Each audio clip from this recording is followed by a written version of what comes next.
మిత్రులందరికీ శుభ సాయంత్రం. నేను మీ హరి. మరి మిత్రులు సైకాలజీలో అభ్యాసం చాప్టర్ అయ్యేటప్పుడు చాలామంది మిత్రులు పై పెర్స్పెక్టివ్స్ మీద కూడా వీడియోస్ చేయండి సార్. మాకు పెర్స్పెక్టివ్స్ పై యొక్క బిట్స్ కావాలి అన్నారు. అడిగినటువంటి పెర్స్పెక్టివ్స్ వీడియోస్ చేయండి సార్ అని అడిగిన ఆ యొక్క దానికి రిప్లైగా వీడియోలు అయితే చేస్తున్నానండి. మీకు కూడా ఏ చాప్టర్ నుండి వీడియోలు చేయాలి అన్నది కామెంట్ చేసినట్లయితే తప్పనిసరిగా వీడియోలు అయితే చేస్తానండి. ఓకేనండి. ఒక 2-3 వీడియోలు వరుసగా పెర్స్పెక్టివ్స్ మీద 100 బిట్ల చొప్పున చేయడం జరుగుతుంది. మిత్రులు గమనించాలి. తర్వాత మరలా అభ్యాసనం అనే చాప్టర్ని మరలా కంటిన్యూ చేస్తాను. ఇప్పటి వరకు 5 వీడియోలు చేసి ఉన్నాను. తర్వాత వీడియోలు కూడా కంటిన్యూ చేద్దామండి. నేను మీ హరి. మీరు చూస్తున్నది Hari student corner YouTube channel. ఈ వీడియోలో ఉన్నటువంటి బిట్లు నచ్చితే తప్పనిసరిగా వీడియోని లైక్ చేయండి. ఇలాంటి మరిన్ని వీడియోలు కావాలి అనుకుంటే ఛానల్ అయితే సబ్స్క్రైబ్ చేసుకోండి. మరి కిందకు టాపిక్లకు వెళ్ళిపోదాం. మొదటి పెర్స్పెక్టివ్స్లో 100 బిట్స్తో గ్రాండ్ టెస్ట్ అండి. మరి వరుసగా ప్రతి బిట్ను కూడా పేర్చుకుంటూ చెప్తున్నాను, ఎక్కడ మిస్ అవ్వద్దండి. టాపిక్లకు వెళ్ళిపోదాం. మొదటి బిట్ చూద్దాము. విద్య అనే పదానికి మూల భాషా పదం ఏది? ఆన్సర్ ఆప్షన్ 2 సంస్కృత పదం. సంస్కృత పదం. రెండవది, విద్య అనే దానికి మూల పదం ఏమిటి? విద్య అనే దానికి మూల పదం. ఆన్సర్ ఆప్షన్ 3 విద్. మూడో బిట్ చూద్దామండి. విద్ అనగా ఏమిటి? ఆన్సర్ ఆప్షన్ 1 తెలుసుకోవడం. విద్ అనగా తెలుసుకోవడం. కొంతమందికి తెలిసిన బిట్లే కదా అనిపించవచ్చు. ఎక్కడ స్కిప్ చేయకండి, తెలిసినయే అని. మరి ప్రతి బిట్ను కూడా పేర్చుకుంటూ వెళ్తున్నాను. మరి మధ్యలో కూడా ఇంపార్టెంట్ చాలా చాలా శాస్త్రవేత్తలు వీళ్ళు చెప్పినటువంటి నిర్వచనాలు, విద్య గురించి చెప్పిన నిర్వచనాలు అనేకం ఉంటాయి. ఎక్కడైనా మిస్ అయిపోతుంటారు, చూసుకోండి. నాలుగవదండి, ఎడ్యుకేషన్ భాషా పదం. ఎడ్యుకేషన్ అనేది ఆంగ్ల భాషా పదం అండి. ఎడ్యుకేషన్ అనేది ఏ భాషా పదం అంటే ఆంగ్ల భాషా పదం. ఐదవది, ఎడ్యుకేషన్ అనే ఆంగ్ల పదానికి మూల పదం ఏమిటి?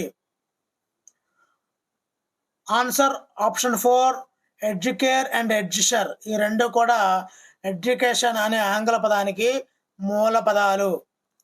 ఆరోదండి, ర్యాపిడ్ రివిజన్గా జరుగుతుంది. మీకు రివిజన్ పర్పస్ కూడా ఎగ్జామ్కి వెళ్ళే ముందు రివిజన్ పర్పస్ కూడా ఎంతగానో ఉపయోగపడేలా మీ యొక్క టైం సేవ్ అయ్యే విధంగా వేగంగా చెప్పడం జరుగుతుంది. మీకు ఈ వీడియోలో 100 బిట్లలో ఎన్ని కరెక్ట్ ఆన్సర్ చేయగలిగారు అన్నది కూడా కామెంట్ బాక్స్లో తెలియజేయండి. ఇది మీలో ఉన్నటువంటి నమ్మకాన్ని, సామర్థ్యాన్ని పెంపొందిస్తుందండి. మరి నీ సామర్థ్యాన్ని నువ్వు తెలుసుకో అనుకుంటూ నేను పెట్టే ఆప్షన్కి సార్థకం చేసిన వాళ్ళు అవుతారు. నీ సామర్థ్యం నాకు కాదు తెలియాల్సింది, ముఖ్యంగా నీకు తెలియాలి. అందుగురించండి. ఎడ్యుకేషన్ అనే లాటిన్ భాషలో అర్థం ఏమిటి? ఆన్సర్ ఆప్షన్ 1 వృద్ధిలోకి తేవడం. ఎడ్యుకేషన్ అనగా లాటిన్ భాషలో అర్థం వృద్ధిలోకి తేవడం. ఏడవదండి, మనిషిని నిస్వార్థిగా తయారు చేయడమే విద్య. అంటే మనిషిని స్వార్థం లేనివాడిగా తయారు చేయడమే విద్య అని చెప్పినది ఎవరు? ఆన్సర్ ఆప్షన్ 3 ఋగ్వేదం. ఋగ్వేదం మనిషిని నిస్వార్థుడిగా తయారు చేసేదే విద్య అని పేర్కొన్నదండి. ఎనిమిదవది, విద్య అనగా మోక్షానికి దారి చూపడం అని తెలిపింది ఎవరు? మోక్షానికి దారి చూపడం అని చెప్పింది ఆన్సర్ ఆప్షన్ 3 ఉపనిషత్తులు. 9వ చూద్దామండి. ఆత్మను సాక్షాత్కరించడమే విద్య. ఆత్మ సాక్షాత్కారమే విద్య అని చెప్పింది ఆన్సర్ ఆప్షన్ 2 శంకరాచార్యులు. 10వ బిట్ చూద్దామండి. విద్య నిర్వచనాన్ని వాస్తవిక దృష్టిలో నిర్వచించింది ఎవరు? విద్యా నిర్వచనాన్ని వాస్తవిక దృష్టిలో నిర్వచించింది ఆప్షన్ 1 బుద్ధుడు. 11వ చూద్దామండి. ఆత్మజ్ఞానమే విద్య అని మానవుని ప్రయోజనకారుడిగా చేస్తుంది అని పేర్కొంది ఎవరు? ఆత్మజ్ఞానమే విద్య అని మానవుని ప్రయోజనకారుడిగా చేస్తుంది అని చెప్పింది, పేర్కొన్నది ఎవరు? Answer option 3 Bhagavad Gita. 12వదండి, మనిషిని శీలవంతుడుగా తయారు చేయడమే విద్య అని చెప్పింది ఎవరు? Answer option 3 యజ్ఞవల్కుడు. ఇందులో ఉన్నటువంటి బిట్లు నచ్చితేనే లైక్ చేయండి. చాలా చాలా ఇంపార్టెంట్ బిట్లు అయితేనే కానీ ఇంత కాన్ఫిడెంట్గా చెప్పలేను నేను. 13వదండి, వ్యక్తి జీవితంలో వచ్చే సమస్యలను పరిష్కరించేదే విద్య అని చెప్పింది ఎవరు? ఆన్సర్ సమస్య పరిష్కారం జిడ్డు కృష్ణమూర్తి. వ్యక్తి జీవితంలో వచ్చే సమస్యలను పరిష్కరించేదే విద్య అని చెప్పింది జిడ్డు కృష్ణమూర్తి. 14వదండి, ప్రతి మనిషిలో దైవత్వం ఉంటుంది, దాన్ని వెలికి తీయడమే విద్య అని చెప్పింది ఎవరు? Answer option 2 Radhakrishnan. ప్రతి మనిషిలో దైవత్వం ఉంటుంది, దాన్ని వెలికి తీయడమే విద్య అని చెప్పింది రాధాకృష్ణన్. 15వ చూద్దామండి, మనిషిలోని శారీరక మానసిక ఆధ్యాత్మిక అంశాలను బహిర్గతం చేయడమే విద్య అని చెప్పినది ఎవరు? Answer option 3 Gandhi. శారీరక మానసిక ఆధ్యాత్మిక అంటే మనిషిలో ఉన్నటువంటి 3 కోతులండి, శారీరక మానసిక ఆధ్యాత్మిక శక్తులు, వాటన్నిటిని కూడా బయటికి తీయడమే విద్య అని చెప్పింది గాంధీ. అంటే 3 కోతుల గురించి చెప్పింది గాంధీ గురించి కదా, ఆ విధంగా అయితే గుర్తుంటుందని ఈ విధంగా చెప్పడం జరిగిందండి. 16వది, ఆత్మ ఎదుగుదలకు సహాయపడేదే విద్య. ఆత్మ ఎదుగుదల అరవిందుడు. 17వదండి, శీలాన్ని నిర్ధారించడమే విద్య అని చెప్పింది ఎవరు?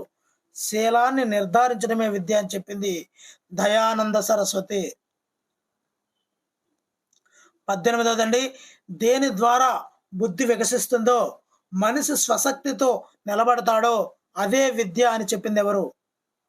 మరి స్వశక్తితో అమెరికా గడ్డ మీద నిలబడింది ఎవరండి? వివేకానందుడు, స్వామి వివేకానంద. దేని ద్వారా బుద్ధి వికసిస్తుందో, మనిషి స్వశక్తితో నిలబడతాడో అదే విద్య అని చెప్పింది వివేకానందుడు. 19వదండి, ఆరోగ్యవంతమైన శరీరంలో ఆరోగ్యవంతమైన మనస్సు ఉంటుంది అని చెప్పింది అరిస్టాటిల్. 20వదండి, మానవుడు ప్రశాంతంగా ఉండడానికి దారి చూపించేదే విద్య అని చెప్పింది ఎవరు? Answer option 3 Froebel. ప్రశాంతం ఫ్రోబెల్. విద్యకి నిర్వచనం ఇచ్చిన వాళ్ళండి వీళ్ళందరూ కూడా. అజ్ఞానాన్ని తరిమి సత్యాన్వేషణ చేసేదే విద్య అని పేర్కొంది ఎవరు? సత్యాన్వేషణ సోక్రటీస్. అంటే అజ్ఞానాన్ని తరిమి సత్యాన్వేషణ చేసేదే విద్య అని చెప్పింది సోక్రటీస్. 22వదండి, మనిషిని మనిషిగా తయారు చేసేదే విద్య. మనిషిని మనిషిగా తయారు చేసేది విద్య రూసో.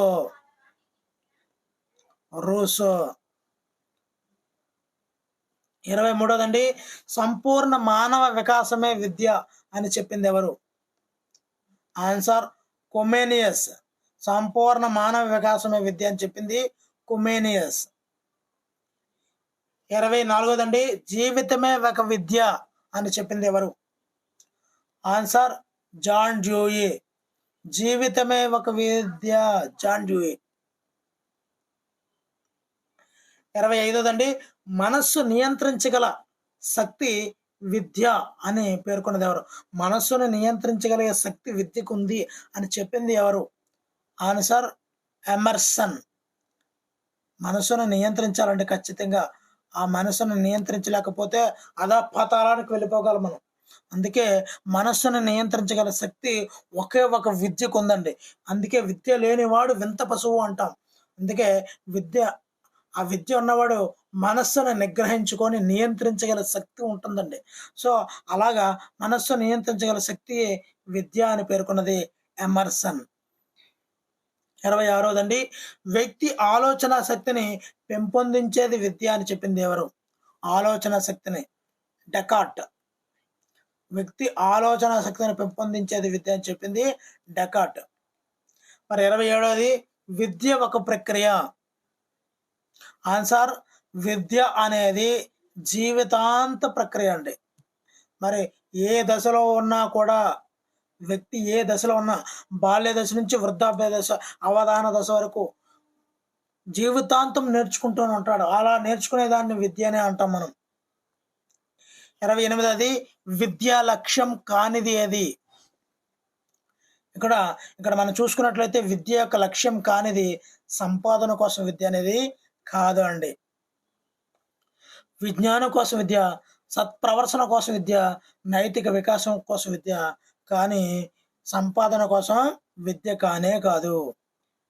29దండి, దేనికోసం మాత్రమే విద్యను బోధించాలి? ఆన్సర్ ఆప్షన్ 3, శీలవంతుడి కోసం మాత్రమే ఈ యొక్క విద్యను బోధించాలి. జీవనం సాగించడానికి, బ్రతుకు తెరువు కోసం, సంపాదన కోసం ఇవేమీ కాదండి. శీలవంతుడిగా అంటే సత్సంపన్నవంతుడిగా ఉండడం కోసమే విద్యను బోధించాలి. 31 చూద్దామండి. విద్య అంతిమ ధ్యేయం క్రింది వానిలో ఒకటి.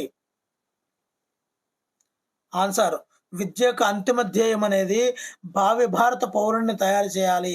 ఆ విధంగానే మన యొక్క విద్య అనేది ఉండాలి అనేది అంతిమ ధ్యేయం అండి.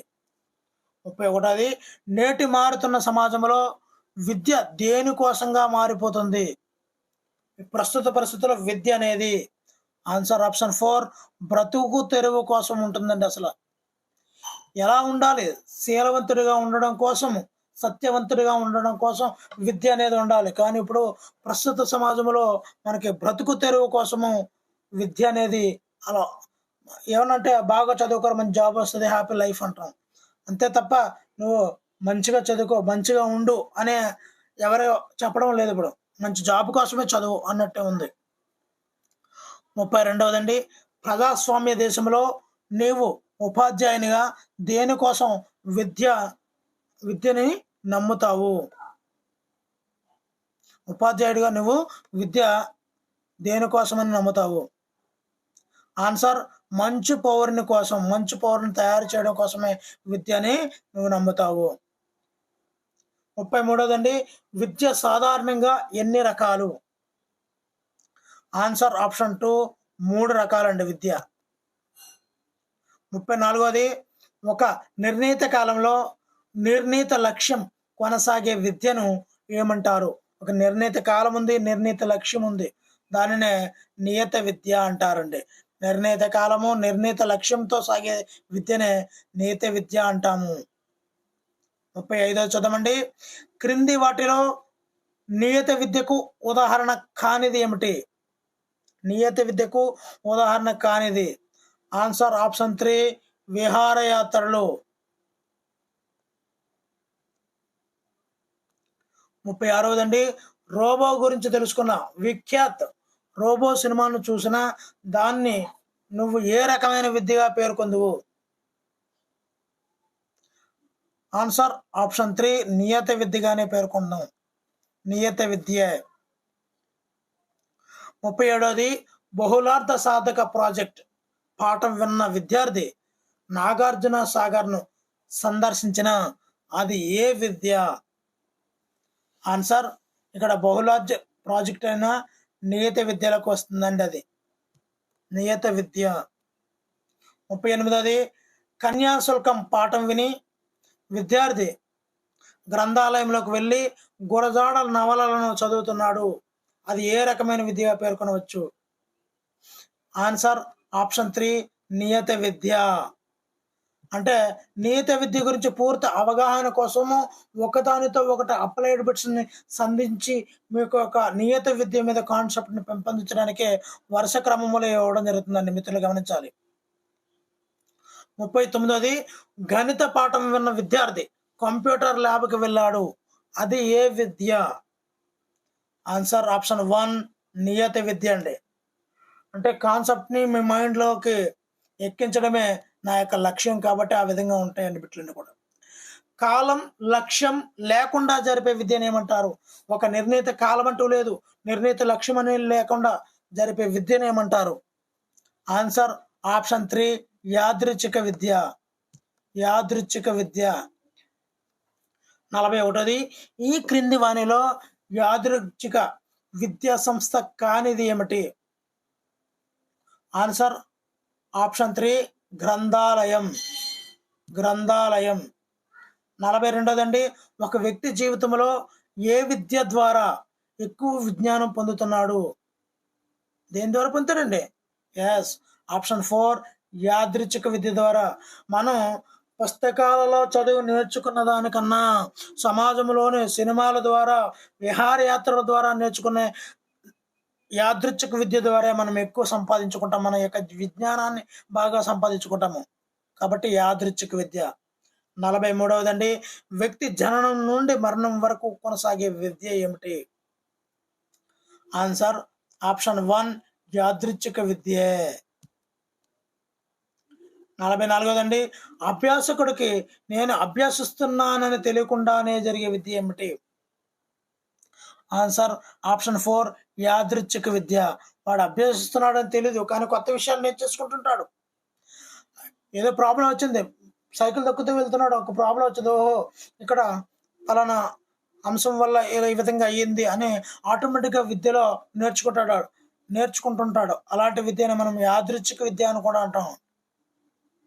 రాము అనే బాలుడు పాఠశాలలో సత్యాన్ని పలుకుతున్నాడు. అసత్యాన్ని సహా పలకడం నేర్పే విద్యను ఏంటి? ఆన్సర్ ఆప్షన్ 2 యాదృచ్ఛిక విద్య. ఆటోమేటిక్గా అసత్యాన్ని పలకడం కూడా నేర్పేస్తుందండి ఈ యాదృచ్ఛిక విద్య అనేది.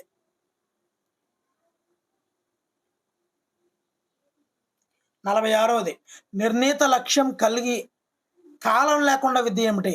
ఇప్పటి వరకు నిర్ణీత లక్ష్యము కాలం ఉన్నది నీతి విద్య. నిర్ణీత కాలము లక్ష్యము లేనిది యాదృచ్ఛిక విద్య. నిర్ణీత లక్ష్యం ఉండి కాలం లేకుండా ఉండే విద్యను ఏమంటారు? ఆన్సర్ ఆప్షన్ 2 అనియతి విద్య అంటారండి దాన్ని. 47వది, క్రింది వానిలో దూర విద్యా సంస్థలకు ఉదాహరణ కానిది ఏమిటి? ఆన్సర్ ఆప్షన్ 4 గ్రంథాలయం. 48వదండి, BRAOU అంటే doctor BR Ambedkar open university ఎక్కడ కలదు? Answer option 2 Hyderabad. 49వదండి, BRAOU అంటే doctor BR Ambedkar open university ఎప్పుడు ఏర్పాటు చేశారు? ఆన్సర్ 1982. 50 అండి, ప్రపంచంలో అతిపెద్ద సార్వత్రిక విశ్వవిద్యాలయం ఏది? Answer option 2 IGNOU. అతిపెద్ద సార్వత్రిక విశ్వవిద్యాలయం ఇగ్నో. 51వదండి, ఇగ్నోను ఎప్పుడు ఏర్పాటు చేశారు? Answer option 4 1985. ఇగ్నోకి ఫుల్ ఫామ్ ఏమిటి? Answer option 3 Indira Gandhi national open university. 53వదండి, విద్యను బోధనా ప్రక్రియగా భావిస్తే దాన్ని ఎన్ని ధ్రువాలు ఉంటాయి? ఆన్సర్ ఆప్షన్ 3 3 ధ్రువాలు ఉంటాయండి. 54వది, ఏ ధ్రువ ప్రక్రియలో ఉపాధ్యాయుడే విద్యారంగాన్ని శాసిస్తాడు? ఏ ధ్రువ ప్రక్రియలో ఉపాధ్యాయుడే విద్యారంగాన్ని శాసిస్తాడు? ఆన్సర్ ఆప్షన్ 1 ఏకధ్రువ పద్ధతిలో, ఏకధ్రువ ప్రక్రియలో. 55వదండి, ద్విధ్రువ ప్రక్రియ విద్యను ఎవరు ప్రతిపాదించారు? ఆన్సర్ ఆప్షన్ 2 జాన్ ఆడమ్స్ ద్విధ్రువ ప్రక్రియను ప్రతిపాదించారు. 56వది, విద్యా సాధనలో ఉపాధ్యాయుడు విద్యార్థి ఇద్దరూ సమానమే అని పేర్కొన్నది ఎవరు? Answer option 1 Jiddu Krishnamurti. ఉపాధ్యాయుడు విద్యార్థి ఇద్దరూ సమానమని చెప్పింది జిడ్డు కృష్ణమూర్తి. విద్యను త్రిధ్రువ పద్ధతిగా పేర్కొన్నది ఎవరు? Answer option 2 John Dewey. 58వదండి, విద్య త్రిధ్రువ ప్రక్రియలో ఈ క్రింది వారు ఉంటారు? ఆన్సర్ ఆప్షన్ 4 పైవన్నీ. విద్యార్థి, ఉపాధ్యాయుడు, పాఠ్య ప్రణాళిక ఇవన్నీ కూడా ఉంటాయండి. 59వది, విద్య త్రిధ్రువ ప్రక్రియలో విద్యార్థి అనేది విద్యార్థి, ఉపాధ్యాయుడు ఉంటారండి ద్విధ్రువ ప్రక్రియలో. 60వది, నేడు అమల్లో ఉన్నటువంటి విద్యా ప్రక్రియ ఏమిటి? ఆన్సర్ ఆప్షన్ 3 త్రిధ్రువ ప్రక్రియ. త్రిధ్రువ ప్రక్రియ. 61వదండి, ఏ వాదం తర్వాత విద్యను త్రిధ్రువ ప్రక్రియగా పేర్కొన్నారు? ఆన్సర్ వ్యవహారిక సత్తావాదం తర్వాత విద్యను త్రిధ్రువ ప్రక్రియగా పేర్కొనడం జరిగిందండి. వ్యవహారిక సత్తావాదం తర్వాత. 62వది, ప్రాచీన కాలంలో ఏ విద్యా ప్రక్రియ కలదు అంటే పాతకాలంలో?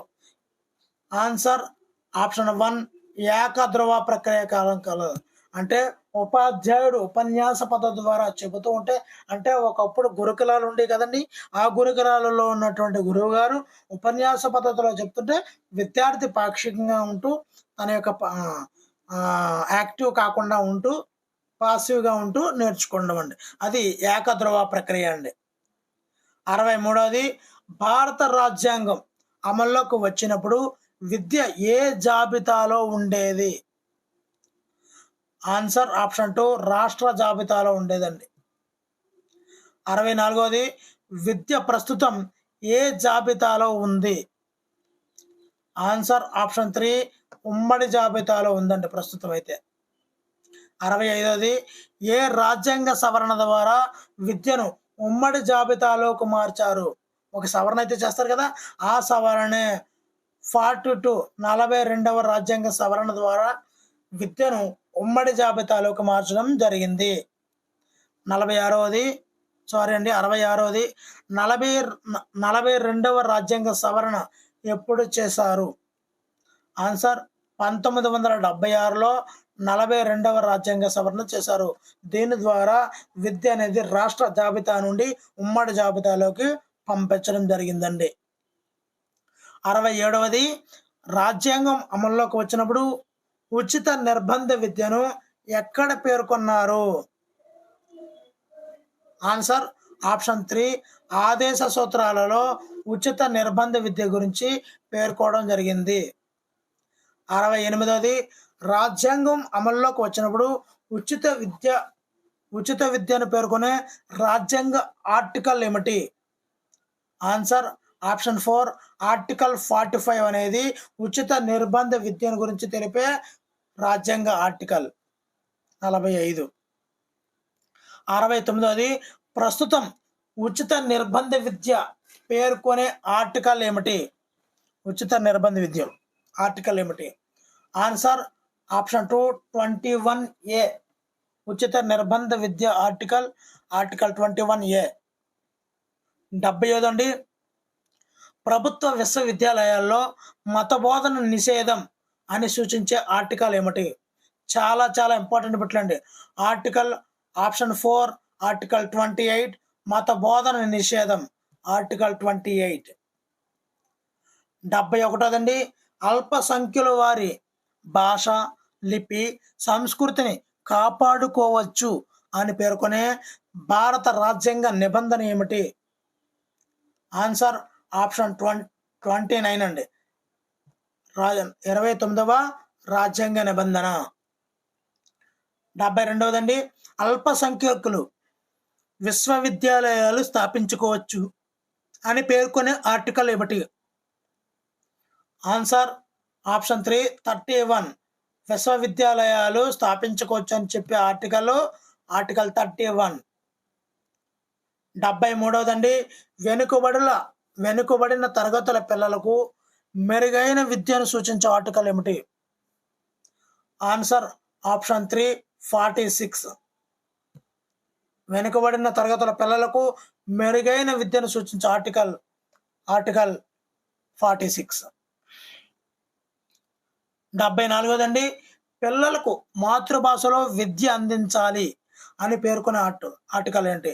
మాతృభాషలో విద్యను అందించాలి అని చెప్పే ఆర్టికల్ ఏమిటి? Answer option 2 150A. మరి ఇప్పుడు ప్రస్తుత విద్యా విధానంలో ఈ ఆర్టికల్ అనేది నాశనం అయిపోయిందండి. అంటే మన మాతృభాష తెలుగు అయినప్పటికీ కూడా ఆంగ్ల భాష బోధనలో జరుగుతుంది. కానీ ఒక విద్యార్థి ఇప్పుడు ఈ తరంలో వచ్చే ఏ పిల్లవాడు కూడా అటు స్పష్టంగా ఇంగ్లీష్ మీద పట్టు సాధించలేకపోతున్నాడు. అదేవిధంగా తెలుగు భాషను గుర్తుపట్టలేని స్టేజ్‌లో ఉండగలుగుతున్నటువంటి విద్యార్థి. అంటే ఇక్కడ మాతృభాషలో విద్యార్థిని అందించాలనేటువంటి ఆర్టికల్ 350 అనేది ప్రభుత్వం తొంగలో తొక్కుతుందండి. మన విద్యా వ్యవస్థ ఈ విధంగా వెళ్తుందనమాట. 75వది చరిత్రకారులు భారతదేశ చరిత్రను ఎన్ని కాలాలుగా వర్గీకరించారు? ఆన్సర్ ఆప్షన్ 3 3 కాలాలుగా వర్గీకరించడం జరిగింది. 76వదండి ఏ కాలాన్ని వేదకాలం అంటారు? ఏ కాలాన్ని వేదకాలం అంటారు? ఆన్సర్ 2 1500 to 1600 BC కాలాన్ని వేదకాలం అంటారు. 77వదండి వేదకాలం అనేది ఎన్ని రకాలు? చాలా చాలా ఇంపార్టెంట్ పెట్టండి. ఆన్సర్ ఆప్షన్ 2 2 రకాలు. వేదకాలము 2 రకాలు. 78వదండి ఈ క్రింది వానిలో తొలి వేదకాలాన్ని గుర్తించము. ఆన్సర్ ఆప్షన్ 3 1500 నుండి 100 BC మధ్య ఉన్నటువంటి కాలాన్ని తొలి వేదకాలం అంటామండి. 79వది ఈ క్రింది వానిలో మలి వేదకాలం ఏమిటి? ఆన్సర్ ఆప్షన్ 1 1000 నుండి 600 BC మధ్య ఉన్నటువంటి కాలాన్ని మలివేద కాలం అంటారండి. 80వది క్రీస్తు పూర్వం 1500 నుండి 600 కాలాన్ని ఎందుకు చరిత్రకారులు వేదకాలం అన్నారు? ఆన్సర్ ఆప్షన్ 1 వేదాలు ఆ కాలంలో చలామణిలో ఉన్నాయి. 81వదండి భారతదేశంలో మొట్టమొదటి లిఖిత గ్రంథం ఏమిటి? లిఖించదగిన గ్రంథం ఏమిటి? ఆన్సర్ ఆప్షన్ 3 ఋగ్వేదం. ఋగ్వేదం మొట్టమొదటి లిఖిత గ్రంథం ఋగ్వేదం. 82వదండి ఈ క్రింది ఏ కాలంలో వర్ణ వ్యవస్థ బయలుదేరింది? వర్ణ వ్యవస్థ. ఆన్సర్ ఆప్షన్ 4 మలివేద కాలంలో వర్ణ వ్యవస్థ అనేది బయలుదేరిందండి. మలివేద కాలంలో. 83వది వేదము అనగా ఏమిటి? ఆన్సర్ ఆప్షన్ 3 జ్ఞానము. వేదము అనగా జ్ఞానము అని అర్థం అండి. 84వది వేద కాలంలో మనిషి జీవితాన్ని ఎన్ని దశలుగా వర్గీకరించారు? ఆన్సర్ ఆప్షన్ 4 4 దశలుగా వేద కాలంలో మనిషి జీవితాన్ని వర్గీకరించడం జరిగింది.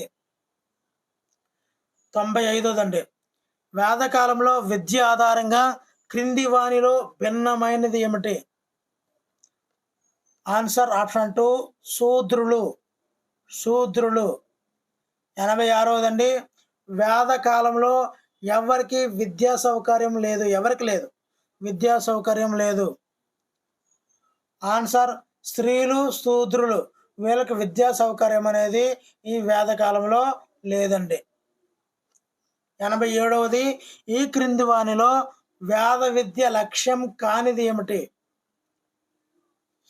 ఆన్సర్ విజ్ఞానం పొందడం అనేది వేద విద్య లక్ష్యం కానిదండి. అసలు వేద విద్య యొక్క లక్ష్యం ఏమిటో చూద్దాం. మోక్షానికి దారి చూపడం, ఆత్మ సాక్షాత్కారము, వేదాలు తెలుసుకోవడం ఇవన్నీ కూడా వేద విద్య యొక్క లక్ష్యాలండి. ఇక్కడ విజ్ఞానం పొందడం అనేది వేద విద్య యొక్క లక్ష్యం కానిదండి. 88వది వేద కాలంలో విద్య ఏ వేడుకతో ప్రారంభమయ్యేది? ఆన్సర్ ఆప్షన్ 3 ఉపనయనం. ఉపనయనంతో వేదకాలంలో విద్య ఉపనయనంతో ప్రారంభమయ్యేది. 89వది ఉపనయనం అంటే ఏమిటి? ఉపనయనం అంటే ఏమిటి? ఆన్సర్ ఆప్షన్ 2 సమీప జ్ఞానం అనే అర్థం అండి. ఉపనయనం అంటే సమీప జ్ఞానం అని అర్థం. 95 అండి ఉపనయనముకు కావలసిన వయస్సు ఆధారంగా ఈ క్రింది వానిలో సరికానిది ఏమిటి? ఆన్సర్ ఆప్షన్ 1 శూద్రులు 14 సంవత్సరాలు అనేది సరికానిదండి. ఇక్కడ చూద్దాము. ఇక్కడ చూద్దామండి వైశ్యులు 12 సంవత్సరాలు, బ్రాహ్మణులు 8 సంవత్సరాలు, క్షత్రియులు 10 సంవత్సరాలు ఇవన్నీ కూడా సరైనవండి. శూద్రులు 14 సంవత్సరాలు సరైనది కాదు. అంటే అక్కడ శూద్రులకు లేదు కదా అప్పుడు. 91దండి, ఉపనయనంలో భాగంగా గురువు శిష్యుడితో ఏమని వ్రాయించేవాడు? ఆన్సర్ ఆప్షన్ 3 ఓం నమ శివాయ. 92దండి, వేద విద్య లక్షణం ఏమిటి? వేద విద్య యొక్క లక్షణము ఉచిత విద్య అనేదే వేద విద్య లక్షణం అండి. 93ది, ఉపనయనంలో భాగంగా గురువు శిశువు చెవిలో ఏ మంత్రాన్ని జపించేవాడు? ఆన్సర్ ఆప్షన్ 3 గాయత్రి మంత్రాన్ని గురువు గారు శిశువు చెవిలో ఈ గాయత్రి మంత్రాన్ని జపించేవారు. 94దండి, మరి చివరికి వచ్చేస్తున్నాము. మిత్రులు చూస్తున్నారు కానీ కామెంట్ అయితే మిత్రులు లైక్ అయితే చేయడం లేదండి వీడియోలో ఉన్నటువంటి బిట్లు నచ్చితే తప్పనిసరిగా లైక్ చేయండి. ఇలాంటి మరిన్ని వీడియోలు చేయడానికి మీరిచ్చే లైకు కామెంటే నాకు బహుమానాలండి. మీరిచ్చే బహుమానాలు చూసి మరిన్ని వీడియోలు చేసేలా ప్రోత్సహించిన వాళ్ళు అవుతారు. మరి 94ది, వేదకాలంలో విద్య ఈ క్రింది వేడుకతో ముగుస్తుంది. మరి చివరిన క్లోజింగ్ సెరమనీ. ఆన్సర్ ఆప్షన్ 4 సమవర్తన అంటారండి. ఉపనయనం సమవర్తన. 95ది, సమవర్తనంకు కావలసిన వయస్సు ఎంత? Answer option 3 18 years. 96దండి, వేద విద్య పాఠ్య ప్రణాళికలో లేనిది ఏమిటి? వేద విద్య పాఠ్య ప్రణాళికలో లేనిది ఏమిటి? ఆన్సర్ ఆప్షన్ 1 విజ్ఞాన శాస్త్రం అనేది లేదు. వేదాలు ఉంది, రాజనీతి ఉంది, యుద్ధనీతి ఉంది, కానీ విజ్ఞాన శాస్త్రం అనేది వేద విద్యలో లేదు. 97దండి, ఈ క్రింది వానిలో వేద పాఠ్య ప్రణాళిక విషయాలు. ఆన్సర్ ఆప్షన్ 4 పైవన్నీ. ఉపనిషత్తులు, పురాణాలు, ఇతిహాసాలు, వ్యాకరణం, గణితం, ఛందస్సు ఇవన్నీ కూడా ఉన్నాయండి. 98దండి, ఉపనయనం జరిగిన వారిని వేదకాలంలో ఏమని పిలిచేవారు? ఆన్సర్ ఆప్షన్ 3 ద్విజులు అని పిలిచేవారండి. ఉపనయనం అయిపోయిన వాళ్ళని ద్విజులు అని పిలిచేవారండి. 99దండి, చివరికి వచ్చాం. వేదకాలంలో సమస్త విజ్ఞానం ఇక్కడ దొరికేది. ఆన్సర్ ఆప్షన్ 4 గురువు గారి దగ్గర సమస్త విజ్ఞానం అనేది వేదకాలంలో దొరికేది. మరి చుట్టూ చివరి పెట్టండి, ఈ క్రింది వానిలో వేదకాల బోధనా పద్ధతి ఏమిటి? ఈ క్రింది వానిలో వేదకాల బోధనా పద్ధతి ఏమిటి? ఆన్సర్ తెలిస్తే ఈ ఒక్కదానికి మీరైతే కామెంట్ చేయండి. మరి ఇలాంటి మరిన్ని వీడియోలు కావాలి అనుకుంటే ఈ వీడియోలో ఉన్నటువంటి వీటిలో నచ్చితే లైక్ చేయండి. ఇలాంటి వీడియోలు మరిన్ని కావాలి అనుకుంటే ఛానల్ అయితే సబ్స్క్రైబ్ చేసుకోండి. Thank you for watching. Me Hari signing out.